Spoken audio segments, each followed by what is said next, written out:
This podcast is sponsored by nobody. Hey dudes, welcome to Splat from the Past, the only 80s themed horror sci-fi show where things can get totally radical. Now today, I will be talking to Jodi Lyn RItzen. Jodi is the meet and greet booking manager for the Monkees, or Micky Dolenz now that the other three sadly are gone. She's the booking She's the meet and greet booking manager for Micky Dolenz, and we're going to talk about our fandom for the Monkees and what led her to this point in her life to be the booking manager. And it's going to be a great conversation. It's also the 55th anniversary of the Monkees' Head, that really weird, surreal, psychedelic movie they made back in 1968. And it's going to be a great conversation today. And I can't wait. Also, rest in peace, Gordon Lightfoot, Canadian folk rock legend. That's so sad. We're losing all the best people all the time. And there's a writer's strike going on, first one in years. Hopefully God will prevail and something will be done and everybody will be happy. You know, it's really sad when these strikes happen because production shut down, you know. It's never fun, and I hope everything will be all right on that end. So yeah, here is my interview with Jodi Lyn RItzen. Hello. Hey Jodi, welcome to the show. How are you today? Wonderful. How about yourself? I am just fantastic. This is such a great honor. Thank you so much for taking the time today. Are you kidding me? It's an honor to speak with you. Oh, thank you. So, going back in time, how old were you when you first found out about the Monkees? I was 12. Mm-hmm. So it was 1986, and I was 12 years old, and that was my first Monkees experience. Mm-hmm. Was it when the show came back on MTV and all of that? Oh yeah, absolutely. Yeah, I was 4 in 1987 when Nick at Night started playing the Monkees during the Pull It era, and I loved the Monkees right from the get-go. You know, Davey I had a crush on, and I loved the wacky humor and the music. It was just fantastic, and I've loved them ever since. I was lucky enough to see them when I was 14 at Candlestick Park in San Francisco during the Justice Tour. It was only the three of them, and after the show, they drove off the field in a Cadillac. No, wait a minute. You saw the Justice Tour? Yes. Wow. It's probably the only record by them that I really don't like. I like it. It's really edgy. Yeah, you know what? It goes both ways, you know, whether or not people like that album. And I didn't get it, but I also love Pull It, which most people hate. So, you know, it is what it is. We just fall in love with whatever it is that we find. Absolutely. Yeah. So just you loved them from the get-go. Did you have a crush on any of them?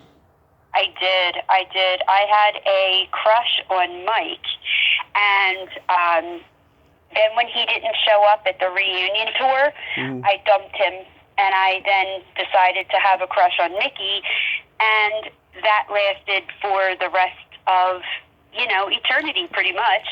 And I did get the opportunity to tell Nez once about, you know, you were my favorite, and then, you know, I had to break up with you because you didn't show up at the 1986 tour. Yeah. And I said, but I forgive you now, but I can't forgive you for Auntie Griselda. And he said, I didn't write that shit. And I said, I know, but still, it's still part of the Monkees, so I still hated it. And we just laughed. But yeah, I broke up with him. I dumped him, basically. And then I became a Micky girl, and I've been that way ever since. Oh, I love it. Yeah. I mean, I've talked to Valerie Kyries and Fred Velez and Marty Ross and Ann Moses and Sandy Gennaro and Treva Silverman, and across the board, they have told me they are just the greatest guys. Yeah, I mean, it was real rough losing Nez, and that was something that I still have not actually gotten over, believe it or not. That hit me real hard. And Micky's just the greatest. I mean, I can't say enough about him. He's just the best. Yeah, I interviewed his sister Coco the last night of their tour. Oh, wow. Of the farewell tour. Yeah, it was like maybe 90 minutes to showtime, and we talked for like 35 minutes, and she was just so wonderful. Oh, wow. Yeah, she's a nice lady. I remember the first time I met her, and I was like, oh, my God, I just had drinks with Micky's sister. You know, I thought it was like the greatest thing in the whole wide world. And now to be friends with her is, you know, it's just very surreal, to say the least. Yeah. What are your favorite Monkees songs? My favorite Monkees songs, definitely Hipster. I love that song.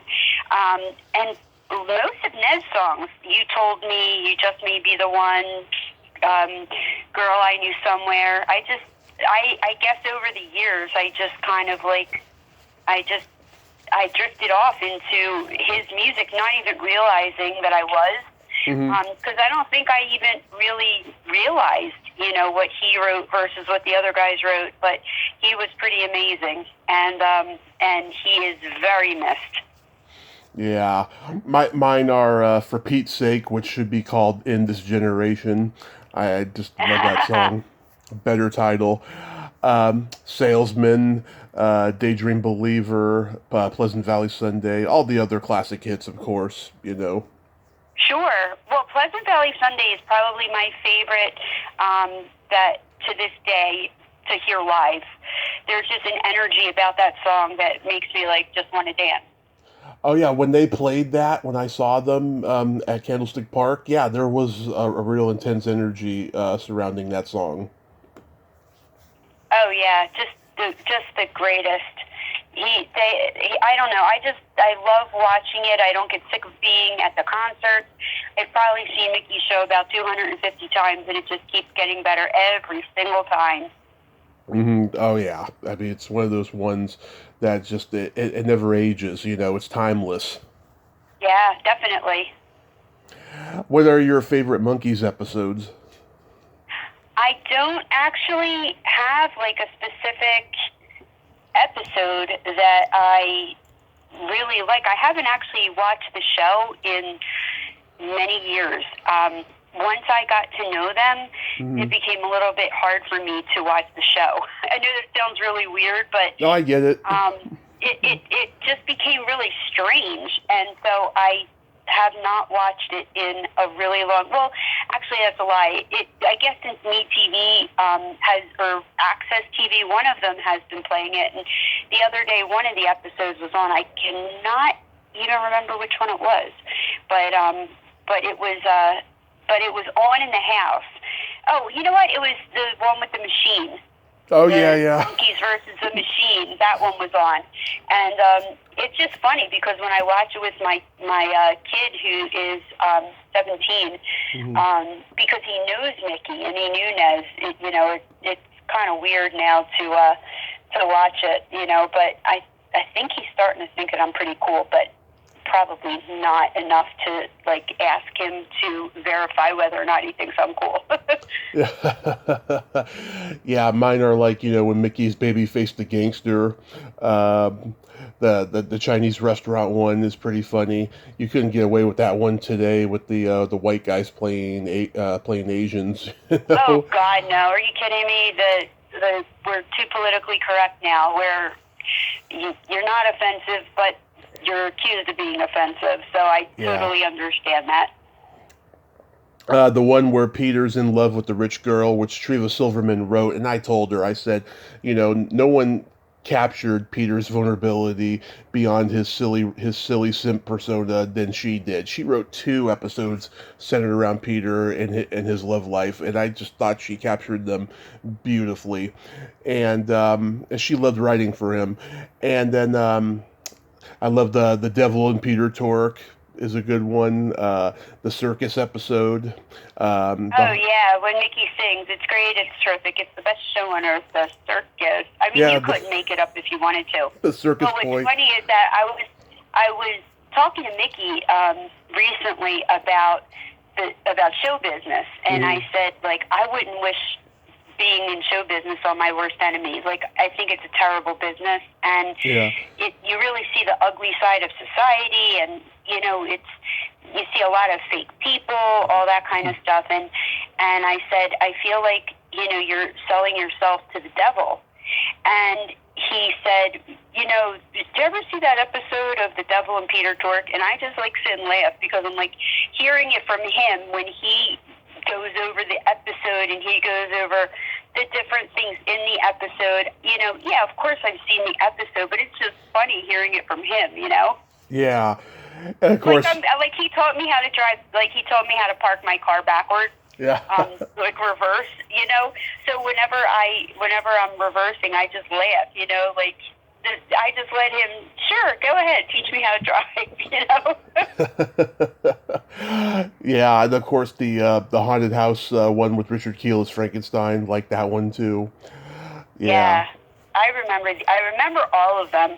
I just haven't been able to watch them. It kind of ruined it for me once I got to know them, because I knew that, I don't know, it was just a little bit strange. I tried watching when I was sick once. I tried watching that Daydream Believers movie, and it was so far-fetched, somebody acting for them, that it was just, really hard for me to watch it. I had to turn it off after, 20 minutes. I know, there's a lot of my podcast guests that I've become very close friends with that it's hard for me to watch their stuff, especially the women who got naked on screen, because I feel like I'm watching my aunt get naked, Yeah, I completely understand. I mean, I don't have that same exact situation, but I can imagine it's do you really want to go to the doctor that you also work for? Yeah. But that seems a little creepy, Absolutely. Also sexy at the same time, depending on the person, but... Well, yeah, it definitely depends on the person, that's for sure.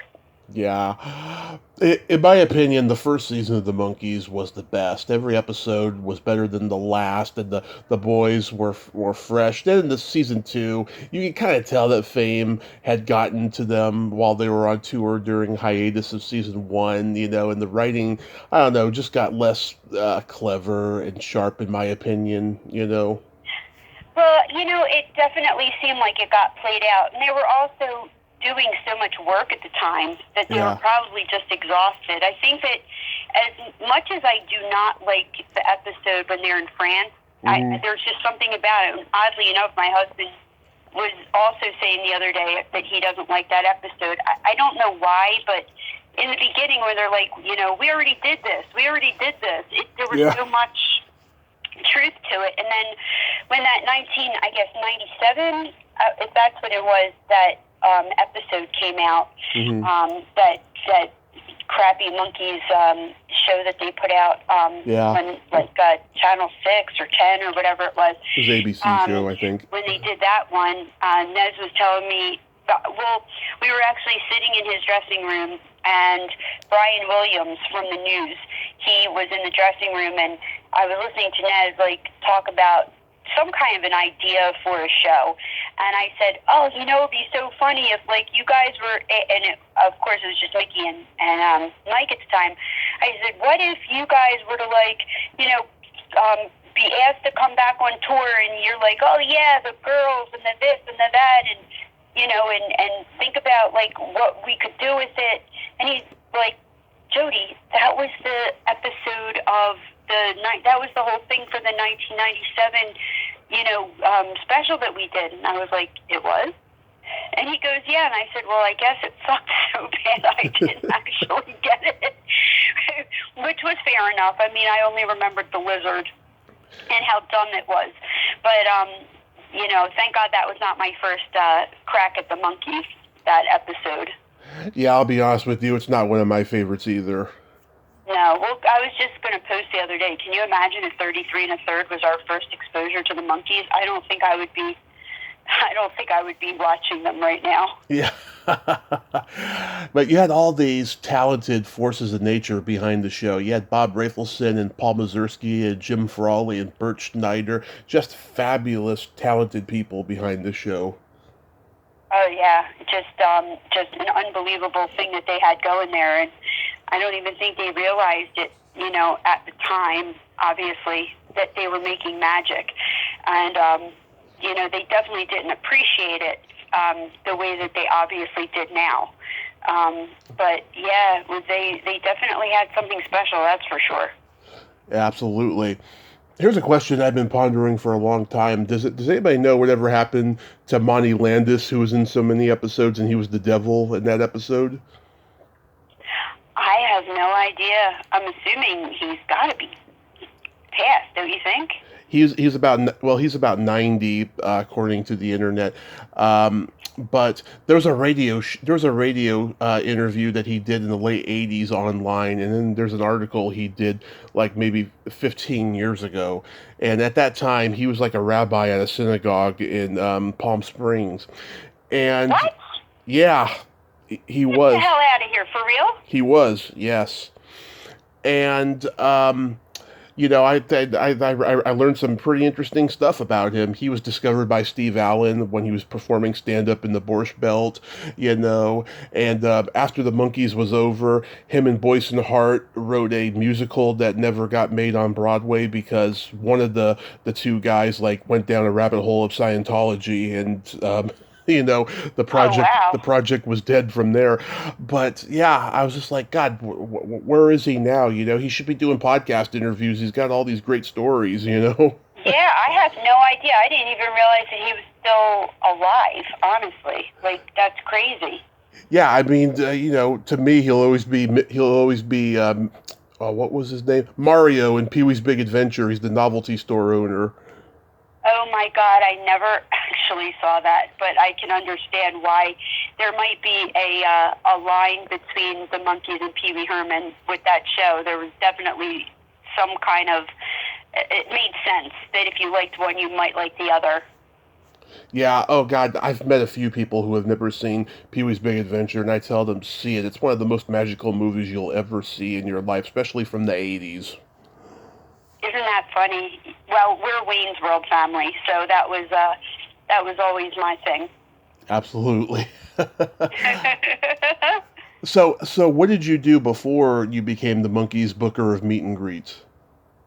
I actually worked in a school, in a preparatory school, which is for secondary education, and I worked in the admissions department, and I used to basically sign people up for school, for them to get more of their education.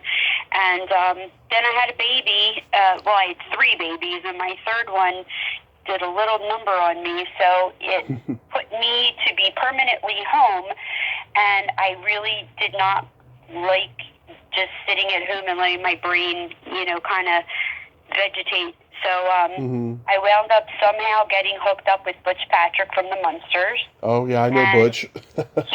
He's how I got into this business, because he was invited to the Davy Jones Memorial Convention, and from there it all became something that I don't know. I remember him getting the invitation to be at this convention. I was like, you're going. No matter what it is, you're going, because I love the Monkees. I was the biggest Monkees fan, blah, blah, blah, blah, blah, and so on and so on. And so I don't know. It just spiraled out of control, and now this is like the greatest thing in the whole world for me. I just absolutely love what I do. I've built a real community of people that have become friends, and it's changed my life. So how did you become the Monkees booker of meet and greets? About maybe 8-9 years ago at this point, I was at one of Micky's shows, and I said, and he was saying that he was going to be doing this show called Comedy is Hard, and it was in Connecticut. And I was listening to all these people in the background saying, oh, well, I wish I could go, but I don't drive, blah, blah, blah. And I was like, thinking to myself, what if I was to, rent a bus? And so I rented a bus, and then I contacted Micky's wife on Facebook, and I said, if I get a bus and I fill the bus, do you think Micky would, sign the fans' things afterward? And she talk to Micky, and they were like, yup, that wouldn't be a problem. Mm-hmm. And I said, okay. And so I started doing that. The bus pulled up, and Micky goes, and I saw Micky driving, and I ran up to the car, and I said, hi, Micky, I'm Jodi, blah, blah, blah. And he goes, is that the bus? And it was this huge bus. Mm-hmm. And I said, yeah. And he's like, they all came here for me? I said, yeah. And then the next thing that Micky was doing, I said, do you think that Micky would meet with the fans if I sold a bunch of tickets? And he said, yep. And then from there, I started little by little doing that kind of thing. And then I did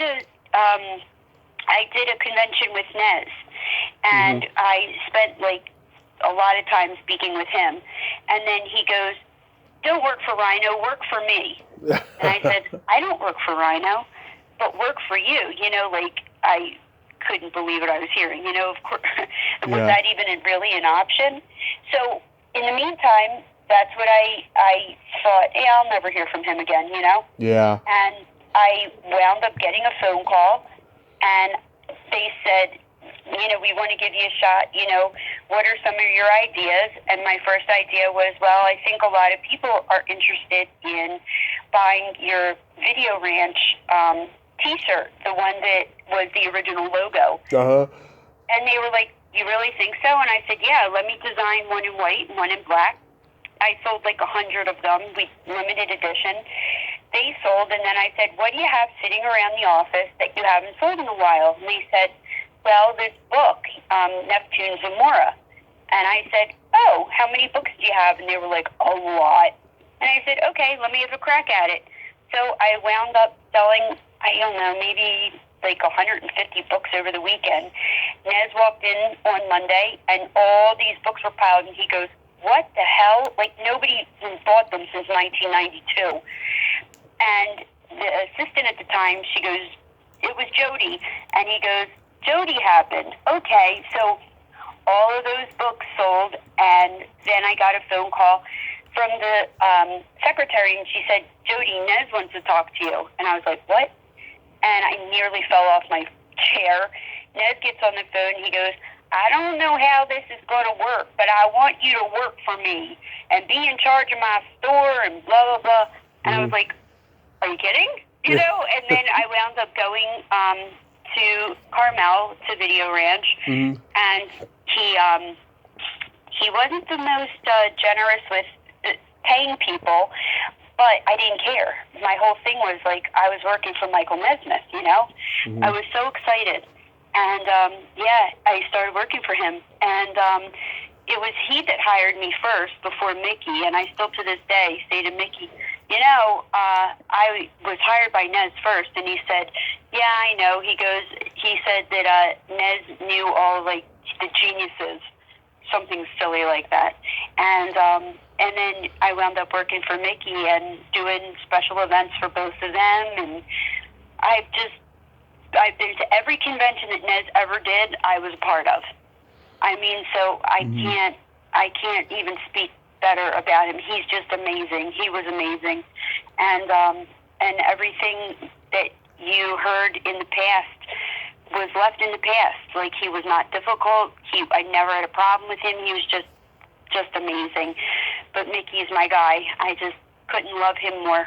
Yeah, that is just amazing. I'm often amazed at how ordinary people gain the trust of celebrities to be their manager and booker, whatever. Because, I'll tell you, I'm coming up on 1,800 interviews, and I have gained the trust of many people I grew up watching, and several have become good friends, as I said earlier.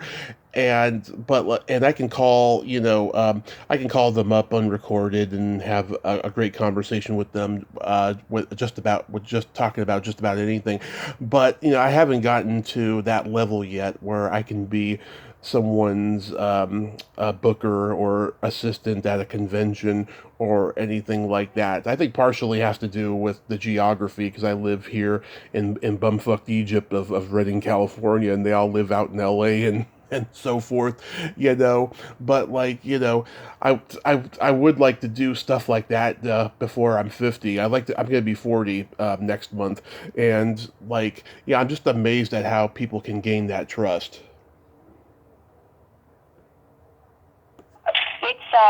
It's pretty surreal meeting all these legends in person. Mm-hmm. It's like a different world. It's, meeting them and hearing them, putting their voices together, with their faces after, watching them on television. It's like the first time I saw Nez in concert, and I like could not get past like the voice that I heard my entire life being in front of me. It was just like the coolest thing ever, and it's the most fun that I've ever had. I have like 8 conventions this year, and 5 of them are with Micky, and one of them is with the Dukes of Hazzard, 3 of them. One is with Tom Wopat, and one is with Heather Thomas. So it's Heather Thomas was on the Fall Guy. Sorry. What'd you say? I said Heather Thomas was on the Fall Guy, not the Dukes of Hazzard. Oh, I know. I have one with the Dukes of Hazzard, one with Heather Thomas, and one with Tom Wopat. Like, they're different events. I thought maybe Heather Thomas one is in I think it's in Rhode Island. Her and Dean Cain are going to be there. Uh-huh. So yeah, I'm really excited about that. It's Heather Thomas is very nice. I love Catherine Bach. I mean, all of them are just such wonderful people that, to go to dinner with them is just kind of surreal, You just sit there going, oh, my God, where am I and how did I get here? Yeah, I've gone to dinner with many of my guests when I'm out in L.A., and it is just fabulous, And I am often surprised at what great conversationalists that they are, and how body their sense of humor is, and my sense of humor is body. Yeah, they they're usually nothing like their characters, and it's pretty amazing, and I've been very lucky to this point to not be disappointed by any of my childhood heroes. That's for sure.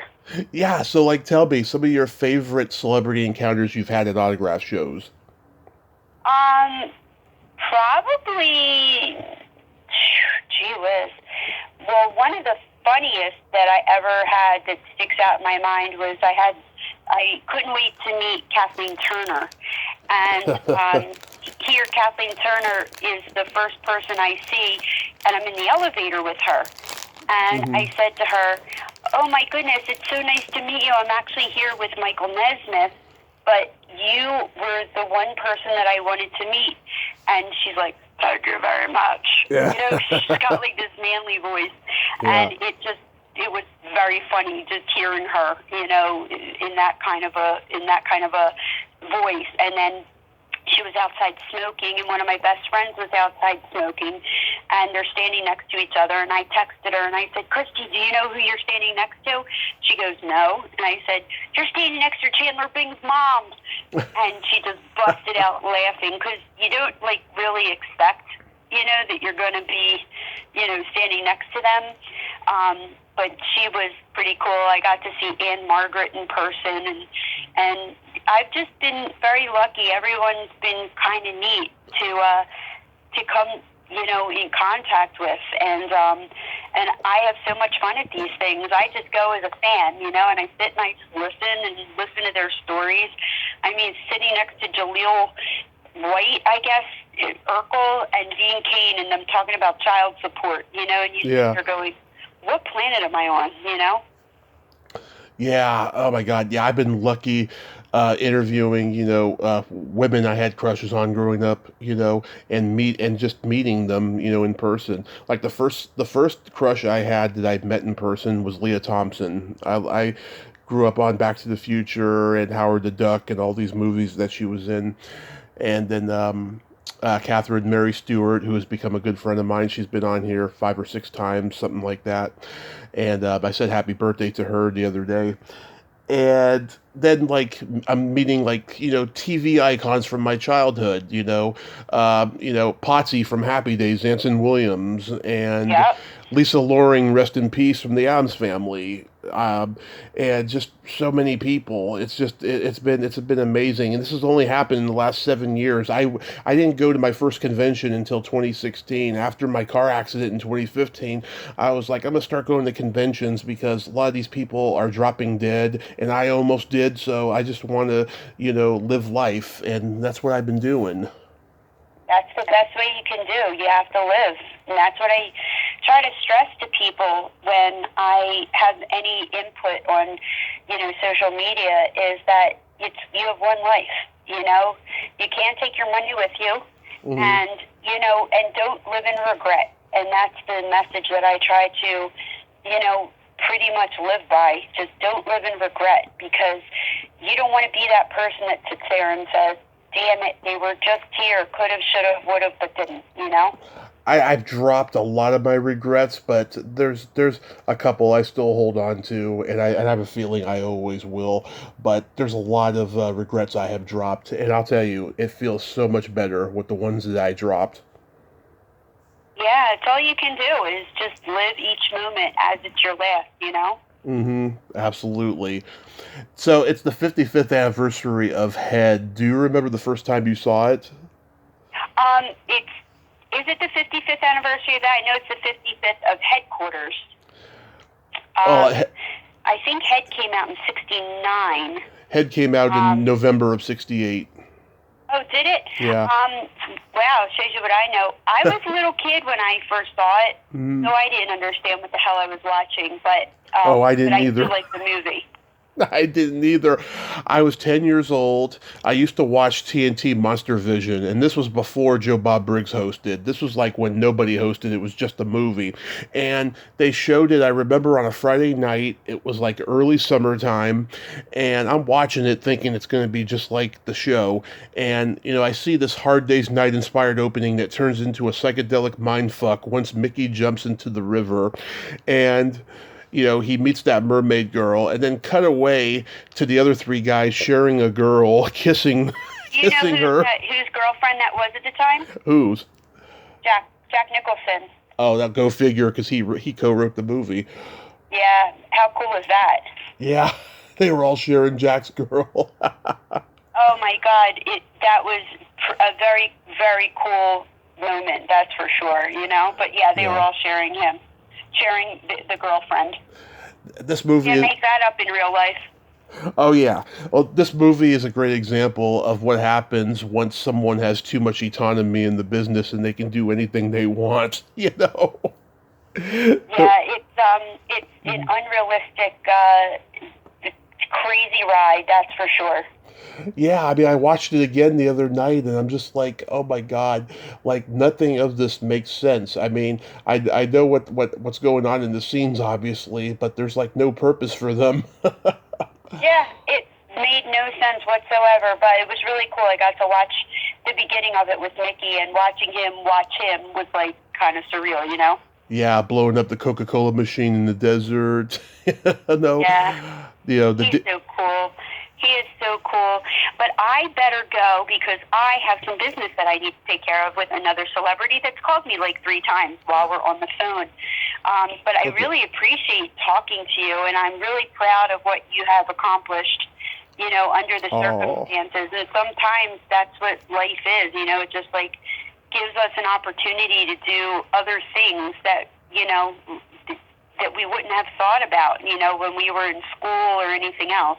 And if anybody wants to check me out on Facebook, they can look at some of the events that I'm doing, and I hope that I will see you at something soon. Oh, I hope I get to see you somewhere in the future, too. I know that Mickey just started doing the Days of the Dead con, which is so awesome because those cons are really starting to take off. And are you still doing the Monkey Mania radio and social distancing? Because that's how I first found out about you, was social distancing. I haven't been doing anything with social distancing. I'm just waiting for the next pandemic to continue on that one. Okay. But I am doing Monkey Mania Radio. I'm on 10 to 12 Eastern Standard Time. And in the evening, also 10 to 12. I do that every day, and I love it because I get to find, like, sometimes I'll listen to my own show, and I was like, I forget it's me, and I'm like, wow, I love that song, you know, and oh, wow, good for you. It's your own show, you know?